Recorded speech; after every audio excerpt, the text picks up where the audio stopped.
So here you are, you've decided you wanted to change your life, try and make something of yourself, and the first step would be to take the English exam.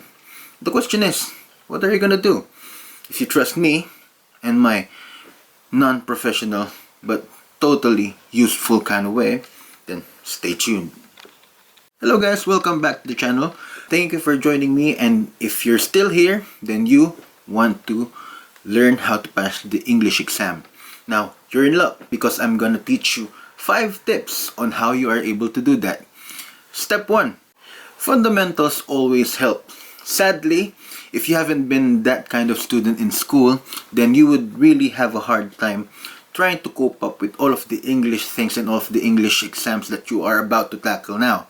Now, if you are the type of student, the type of person who have made your English teacher proud in some way, then you're in luck because at least you have an idea of what you need to do in order to pass this exam.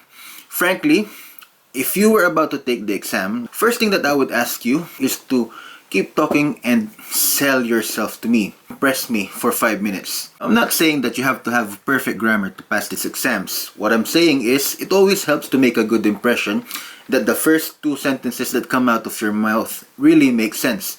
For the first 2-3 sentences, you impress the examiner quickly, then he's gonna give you a bit more leeway with the next things that you're about to say because you already said to him what you needed to say. Reviewing for an English exam shouldn't be that hard.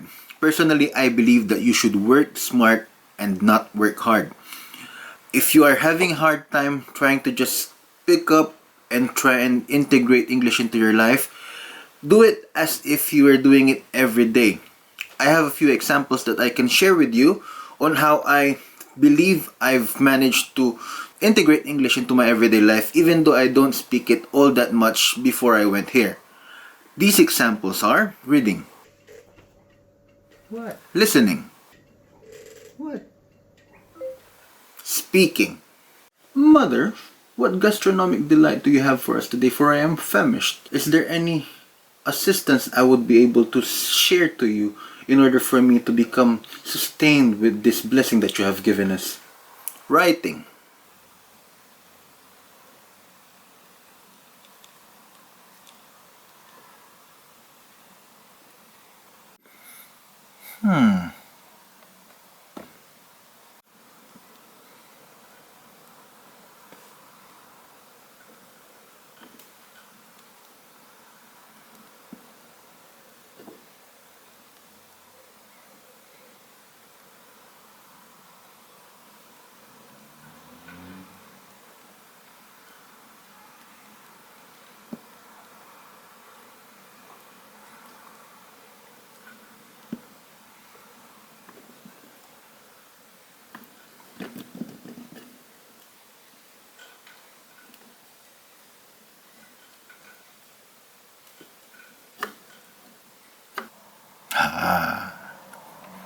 Yes.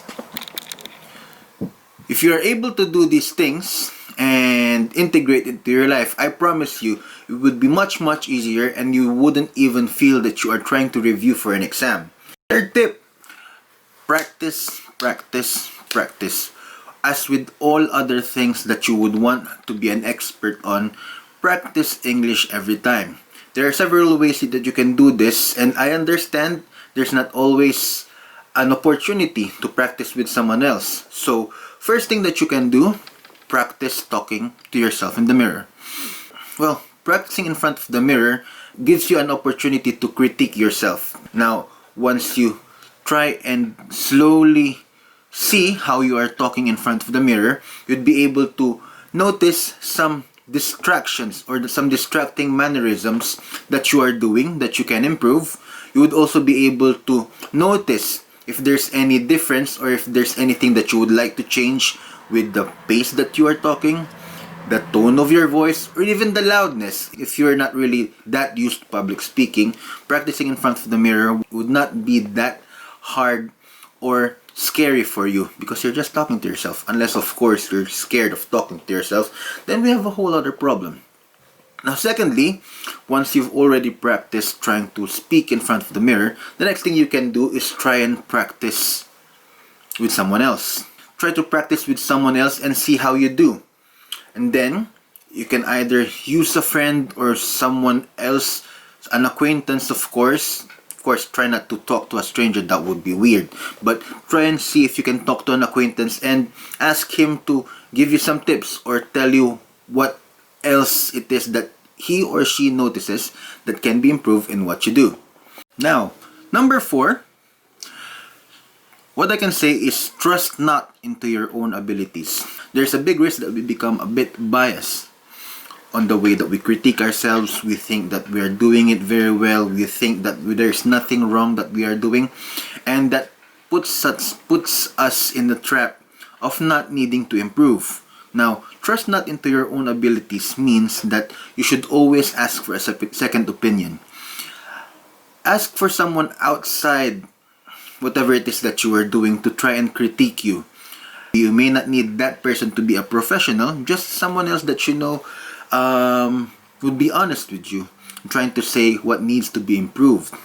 That way, you wouldn't fall into the trap of overconfidence or being content with what you already have.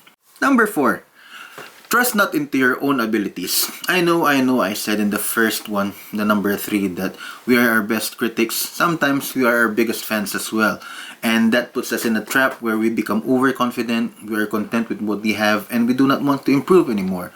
Trust not into your own abilities means that we should always ask a second opinion. Ask someone else, what do I need to improve? Is there something wrong with me? Is there something else I can try and make better with what I am doing right now?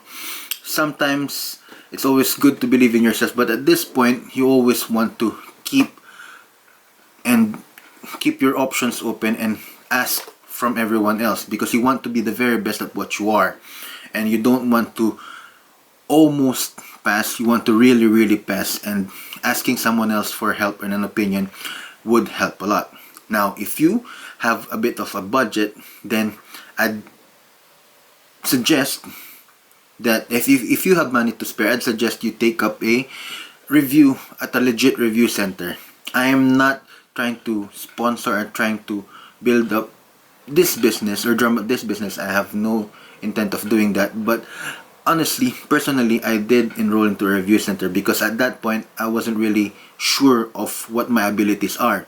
The first few times I did get tested in a review center, I didn't do real good. So I decided that that was a good decision to try and use a review center. Though I wouldn't say that you wouldn't be able to pass if you didn't go to a review center. I've known people who did well by doing self-review. I was just saying, if you had the budget and you felt like you needed a bit more help, then a review center wouldn't hurt. So that is number 4. And then lastly, number 5, trust yes, or trust into your own abilities. Now, why would I say that if I've already said number 4?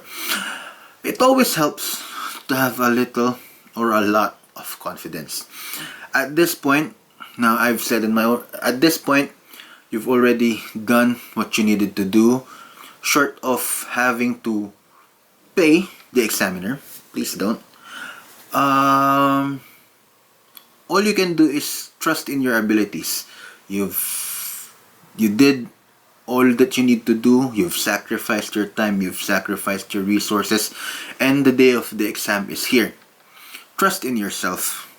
Think to yourself, this is just an exam, and whatever it is that will happen, I am confident that I have given my all. But still, it helps coming in with a bit of confidence in yourself, because that would make your mind clearer.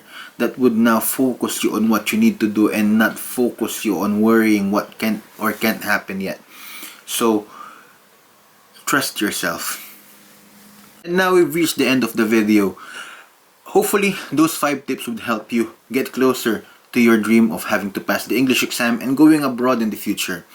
If you like what you saw, don't forget to hit the like button. Leave me a comment if you want me to improve on anything else, or if you want to just say thanks, or if you want to bash me for not doing a very good job, or if you want me to talk about any other topic. Leave something in the comment below. And also, don't forget to subscribe for more content. Once again, this is Kim, and thank you.